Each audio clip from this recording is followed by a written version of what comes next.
ఈ వీడియోలో మనం క్విక్ అండ్ హెల్దీగా అయిపోయే బీట్రూట్ ఫ్రైని ఎలా తయారు చేసుకోవాలో చూద్దాము. ఇది చపాతీ రోటీ కాంబినేషన్స్లోకి చాలా బాగుంటుంది. దీనికోసం ఇక్కడ నేను కడాయిలోకి కొంచెం ఆయిల్ తీసుకున్నాను. ఇందులో 1/2 టేబుల్ స్పూన్ చొప్పున ఆవాలు, జీలకర్ర, శనగపప్పు, మినప్పప్పు వీటన్నిటిని మనం 1 నిమిషం దోరగా వేయించుకోవాలి.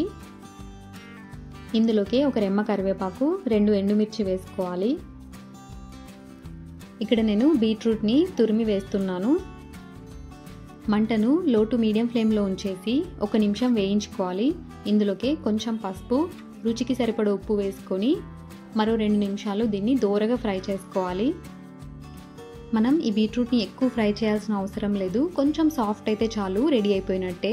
ఎంత క్విక్గా అయిపోయింది కదా ఈ రెసిపీ. దీన్ని తప్పకుండా ట్రై చేయండి. ఈ వీడియో మీకు నచ్చినట్టయితే లైక్ చేసి మన కమ్మని రుచులు ఛానల్ని సబ్స్క్రైబ్ చేసుకోండి.